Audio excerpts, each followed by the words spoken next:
कैसा ये इश्क है, अजब सा इश्क।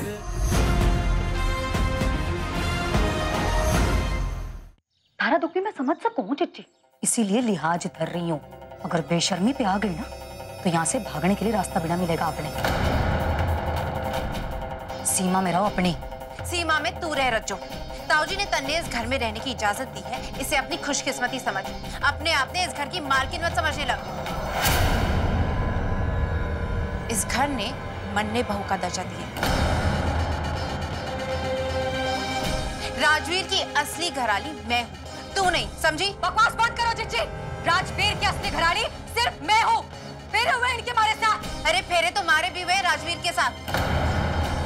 हाँ तेरे फेरे तो किसी ने देखे भी नहीं है। सबूत क्या है तेरे पास? जबकि मारे फेरे तो घरवालों के साथ साथ सारे रिश्तेदारों के सामने हुए हैं। सबने देखा है हमारा ब्याह। अरे झूठे हैं तेरे फेरे और झूठे है तेरा ब्याह। थारी हिम्मत भी कैसे हो गई मारे ब्याह ने झूठा साबित करने की? मैं नहीं छोड़ने वाली तक, नहीं छोड़ूंगी। अरे पीछे हो जा। पहलवान की छोरी होगी तो अपने घर में। खबरदार जो हमारी सिमरन को छुआ भी तूने। और जो बात करनी है ना जुबान से बात कर, हाथ चलाने की जरूरत ना है। देख तो कैसे झपट पड़ी बहू पे। एक तो चोरी, ऊपर से हिम्मत देखो सीना चोरी। अरे माने नहीं कोई सीना चोरी, बल्कि सीना चोरी तो हमारे साथ हो रही है। अरे सब क्या हो गया? क्या हो गया? हाँ? होना क्या है माँ जी? आपकी इस बहू ने झूठा साबित किया जा रहा है यहाँ। अच्छा हुआ क्या बात? अब आप खुद बता दो इन लोगों ने कि हमारे फेरे हुए थे भी या नहीं। दो गवाही इन लोगों ने, हमारे और राजवीर के ब्याह की।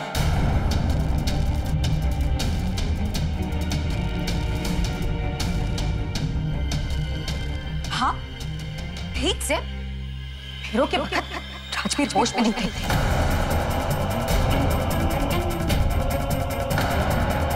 पर इसका मतलब यौन है कि हमारा ब्याह ही झूठा हो गया। राजवीर होश में कौन नहीं था? जी चोरी क्या कर रही है? सुना ना था ना कि फेरे के वक्त राजवीर होश में नहीं था। इसका मतलब तना जबरदस्ती राजवीर का ब्याह करवाया इसके। और जबरदस्ती किया हुआ ब्याह तो मानना ही नहीं जा रहा है। नाना सामू ऐसी बात ना है। दरअसल बात यो है कि फेरे के वक्त कमजोरी की वजह से इसमें थोड़े से चक्कर आए थे। पर जो तो अपने पूरे होशो हवास में था। कोई जबरदस्ती वाली बात ना हुई थी इसके साथ। रहने दे चिच्ची, इब सफाई देने की कोई जरूरत ना है। इन दोनों के ब्याह का सच इब सबके सामने आ गया है। अरे इब तो मैं मरते दम तक इसे अपनी बहू नहीं मानूंगा। जो खुद तक झूठी थी, आज तक का ब्याह भी झूठा निकला।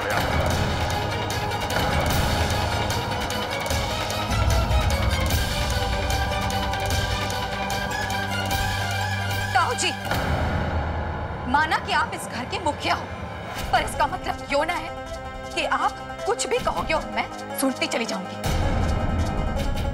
अरे आप जानते ही क्यों हमारे बारे में जो मैंने झूठा साबित कर दिया? आपने पता भी है कि राजवीर ने पाने के लिए मैंने कितना कुछ किया। और आप जी, आपने क्यों किया? आज सबके सामने हमारे रिश्ते पे उंगलियां उठाई जा रही और आप कुछ नहीं बोल रहे हो, चुप खड़े हो आप। क्या आप ही के लिए मैं अपना सारा घर बार सारी सगे संबंधी छोड़ कर आई, सिर्फ इसलिए कि एक दिन वो सवेर आवेगी जब मैंने यो परिवार समझेगा, बड़े बहू के रूप में स्वीकारेगा। लेकिन आज यहाँ तो हमारे ब्याह पे कीचड़ उछाला जा रहा है।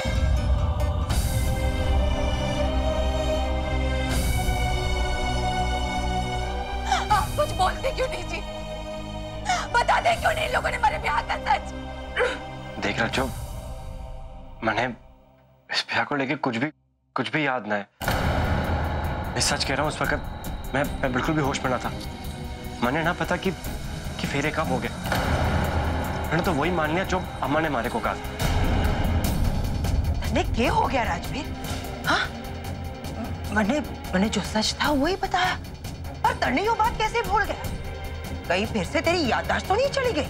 ना माँ, मैंने बाकी सब कुछ याद से, लेकिन मैंने बस क्यों ही याद ना आ रहा है। मतलब आप भी इस परिवार वालों की तरह मैंने स्वीकारने से इनकार कर रहे हो? फिर मैंने अपनी सच्चाई साबित करने का सिर्फ एक ही तरीका है।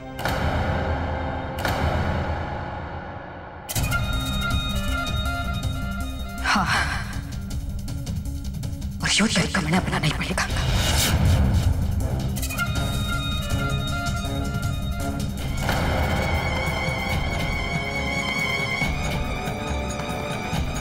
मैंने इस भैया को लेके कुछ भी याद ना है, कुछ भी याद। अरे तो मैं मरते दम तक इसे अपनी पौनी मानूंगा। मैंने इस भैया को लेके कुछ भी याद नहीं है।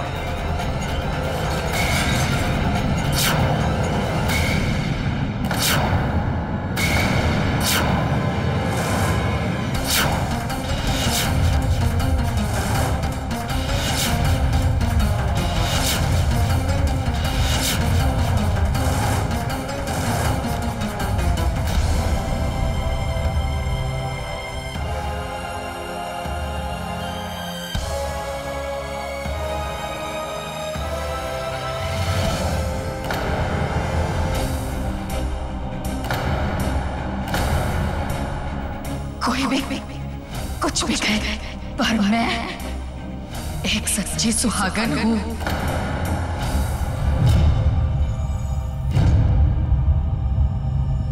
सुना आप लोगों ने?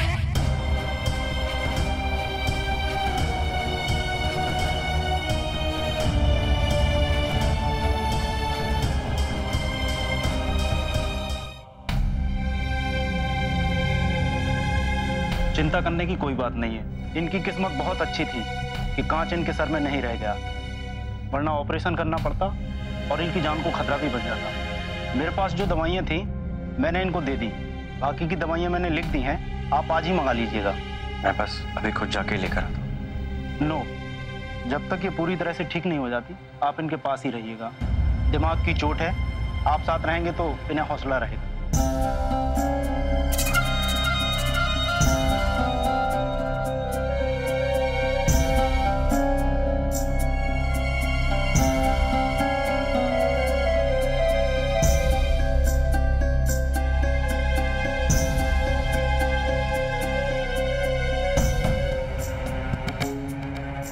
जिज्जी,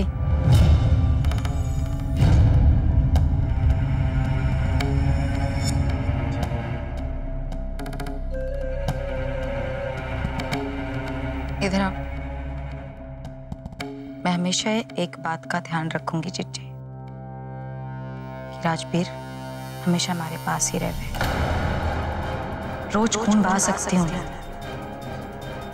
पर राजवीर ने आपके पास नहीं जाने दूंगी, कभी नहीं जाने दूंगी।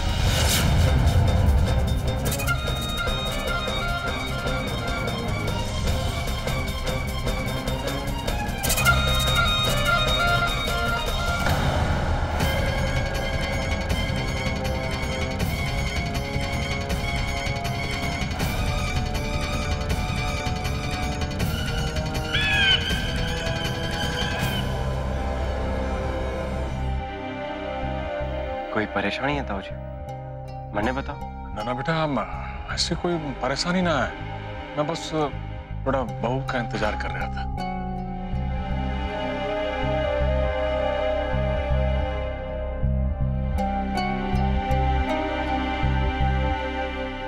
ताऊजी, आपने मारे से कोई बात करनी थी? बात के कहूँ बेटा, एक विनती करनी है तेरे से। आपकी तो हर बात हमारे लिए हुक्म है ताऊजी, आप कह के तो देखिए। जो काम मैंने आज तक खुद नहीं करे ना, अब तने करना पड़ेगा। हमारी कुछ समझ में नहीं आया ताऊजी। मैं समझाता हूँ। वैसे तो इस गांव में हमारी बहुत इज्जत है। मैं जिसने भी कहूंगा ना, गांव के ज्यादातर लोग उसी ने वोट देंगे। फिर भी इस बार थोड़ा माहौल बदल गया है बेटा। एक तो जिज्जी मारे मना करने के बाद भी चुनाव में खड़ी होगी, और दूसरा वो राम सिंह है ना, मैंने पता चला कि वो हमारे खिलाफ लोगों को भड़का रहा है। इसलिए मैंने ऐसा लग रहा है बेटा कि इस बार तने भी अपनी सरपंची के लिए थोड़ा प्रचार प्रसार करना पड़ेगा। आप फिक्र मत करिए ताऊ जी, मैं अपना पूरा जोर लगा दूंगी। घर घर में जाके गलत और सही के बारे में बताऊंगी। ये तो आपने मारे से पहले कह दिया। मैं खुद आपको बताने आ रही थी कि मैं गबरू जी और जग्गी भैया के साथ गांव में जाने वाली हूँ। ये तो बहुत बढ़िया सोचा तने बहू। ठीक है, फिर मैं अपने 2-4 आदमी तेरे साथ भेज देता हूँ तेरी सुरक्षा के लिए। हाँ ताऊ जी, इसकी कोई जरूरत ना है। सब जानते हैं कि मैं ताऊ जी श्याम सुंदर सांगवान की बहू हूँ। अरे हिम्मत किसी की जो हमारे नजदीक आ जाए। आप अकेले नहीं जाओगे, मैं आऊंगा आपके साथ। ना बेटा, जो सही है कि रज्जो हम सबकी कुछ ना लगे, पर जब तक वो हमारे घर में है ना, हमें उसका ध्यान रखना पड़ेगा। इसलिए जब तक वो ठीक नहीं हो जाती तो उसके साथ रहे। पर ताऊ जी, पर कुछ ना बेटा। हाँ, अरे 1-2 दिन की तो बात है। जैसे वो ठीक हो जाएगी चल देना सिमरन के साथ। क्यों वो? जी ताऊ जी।